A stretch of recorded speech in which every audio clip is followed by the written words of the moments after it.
Mes chers compatriotes vivant en France, au Portugal, en Suisse, à Monaco, Andorre et exerçant au sein de l'Organisation internationale de la francophonie. C'est sous le signe de la relance du dialogue et de la concertation permanente que je voudrais placer l'année qui commence. Chacun de vous a sans doute à l'esprit les termes de ma lettre du 22 octobre 2018, dans laquelle j'invitais les uns et les autres à œuvrer de concert pour la promotion des intérêts et de l'image du Gabon dans les différents pays de la juridiction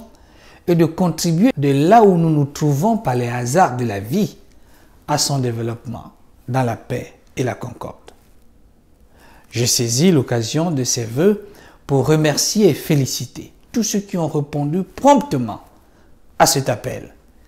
et les assurer de la grande disponibilité des autorités politiques de notre pays à nous accompagner résolument sur cette voie, celle de la sagesse patriotique. C'est aussi le lieu de réitérer mon appel à tous ceux qui hésitent encore, car le temps est venu de jeter les rancœurs et les haines à la rivière, de tourner définitivement la page des aventures politiques sans lendemain, des errements sur des chemins qui ne mèneront nulle part. L'année écoulée nous a encore donné la pleine mesure de ce que, dans une démocratie, ici comme ailleurs, les derniers mots reviennent toujours à la loi. Comme chacun sait, la multiplication des actes de violence contre la chancellerie sur les agents en service à l'ambassade ou les personnalités gabonaises en mission, dont il importe néanmoins de rappeler qu'ils sont le fait d'une minorité bruyante, nous a conduit en 2018 à décider du renforcement du dispositif de sécurité dans l'intérêt de tous, sans pour autant entamer les objectifs assignés au personnel diplomatique, consulaire, administratif et technique, à savoir l'amélioration de manière significative des conditions d'accueil des usagers et la rationalisation du fonctionnement des services pour les rendre plus efficaces. Les résultats escomptés sont aujourd'hui à la mesure du dévouement des personnels, ainsi que la collaboration des usagers. Je les en remercie tous et les encourage à continuer dans ce sens pour mériter encore davantage la confiance raisonnablement placée en eux. 2018 aura donc été sur ce plan, comme je vous l'avais annoncé lors de mon précédent et tout premier message de vœux, l'année de l'amorce de profonds changements à l'ambassade et au consulat général. Il faut s'en féliciter sans pour autant verser dans l'autosatisfaction. Tout comme elle a connu des avancées considérables dans le renforcement des relations diplomatiques avec nos partenaires, à commencer par la France. Ainsi qu'en témoigne d'une part le tête-à-tête entre le président de la République gabonaise, son Excellence Ali Bongo Ondimba, et son homologue français Emmanuel Macron le 12 octobre à Erevan, à marge des travaux du 17e sommet de la francophonie. Et d'autre part, l'entrevue entre les deux ministres en charge des Affaires étrangères le 11 novembre, à marge là aussi du Forum de Paris sur la paix, organisé à la faveur de la commémoration ou de la célébration de l'armistice de la Première Guerre mondiale. Il n'y a pas le moindre doute sur le fait que cet élan sera poursuivi au cours de cette année, y compris avec les principautés d'Andorre et de Monaco, où j'ai été rencontrer les dirigeants à l'occasion de la présentation des lettres de créance, respectivement les 4 et 21 juin. Par ailleurs, une intense activité nous a amenés à aller à la rencontre des acteurs économiques, principalement à travers la France. D'abord à Rouen, les 6 et 7 février, ensuite à Lyon les 21 et 22 juin, pour des missions de prospection économique dans chacune de ces localités, avec le précieux concours des différents consuls honoraires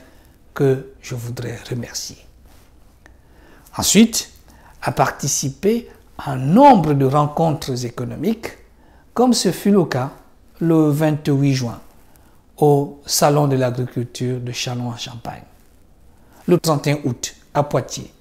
lors du colloque sur la Chine en Asie, le 9 et 10 octobre au Forum économique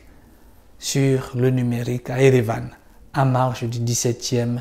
sommet de la francophonie, les 22 et 23 octobre au Forum Ambition Africa 2018 et le 8 novembre à l'édition 2018 de l'Africa Investments Forum and Award. Ici et là, il s'était agi de présenter le potentiel économique et les opportunités d'investissement dans notre pays. C'est dans cet esprit que l'ambassade travaille déjà à l'organisation le 29 mars 2019 en partenariat avec Business France d'un forum sur le marché économique gabonais. S'agissant de la promotion de la culture et de l'image du Gabon, l'année 2018 aura particulièrement été d'une grande intensité. Outre les activités d'appui à la bibliothèque de Logoué, je me permets d'évoquer, pour leur forte charge symbolique, la présence le 3 juin à RN à l'occasion de la commémoration du 78e anniversaire des batailles de la Somme, où le Gabon était à l'honneur à travers la figure du capitaine Charles Tchoréré, et la participation à de nombreuses activités en faveur de la promotion du livre et des arts du Gabon. C'est ainsi que le Gabon était présent pendant les grands événements littéraires du premier trimestre 2018. Je pense notamment à la Foire du livre de Bruxelles, du 22 au 25 février, et surtout à la 37e édition du Salon Livre Paris, du 15 au 18 mars 2018, où pour la première fois, des professionnels gabonais du livre ont pu exposer dans un stand dédié à notre pays. Là aussi, tout sera mis en œuvre en 2019 pour porter encore plus haut la culture de notre pays. Mes chers compatriotes, je voudrais enfin terminer par un aspect sur lequel l'ambassade entend mettre un accent tout particulier en 2019, en collaboration étroite avec le consulat général et sur lequel il a été enregistré des motifs de satisfaction l'année écoulée. Il s'agit du soutien, de l'accompagnement multiforme des associations gabonaises dans les actions qu'elles mènent pour la promotion et le rayonnement de l'image de notre pays. Qu'il me plaise, à cet effet, de féliciter au seuil de cette année nouvelle l'Association des Gabonais de Lyon et des environs pour la présence constante lors des éditions des fêtes consulaires Lyon accueille le monde. La Fédération des étudiants gabonais de France pour l'organisation le 6 juillet dernier de la première édition scientifique, de sa première édition scientifique. L'association Diaspora Gabon Unie de France pour l'engagement, le dévouement patriotique de ses membres. Je n'oublie pas le geste que cette association a posé le 22 octobre 2018 en faveur de la bibliothèque de Logoué. Mes félicitations vont également à deux de nos jeunes compatriotes, chefs Anto pour la présence de l'art culinaire gabonais lors de la 3e édition du Village international de la gastronomie qui s'est tenue du 21 au 23 septembre à Paris. Ensuite, Madame Edith Aouré, responsable à Monaco du mouvement d'action sociale solidaire, MAS, ainsi qu'aux organisateurs des journées culturelles de l'association Famille de Centrafrique qui ont mis le Gabon à l'honneur le 17 novembre dernier à Angoulême lors de l'édition 2018. Cette dynamique ne devrait pas faillir en 2019. Il est déjà envisagé d'accompagner l'association Samba Limousin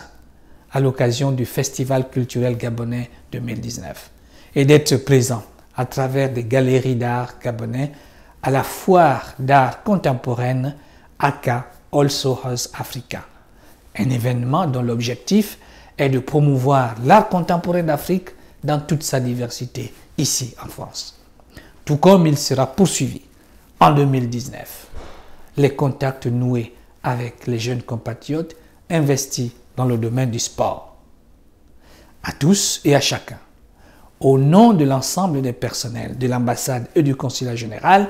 je souhaite une bonne et heureuse année 2019 en rappelant la nécessité patriotique d'œuvrer de concert à la sauvegarde et à la promotion des intérêts et de l'image de notre pays, le Gabon. Je vous remercie.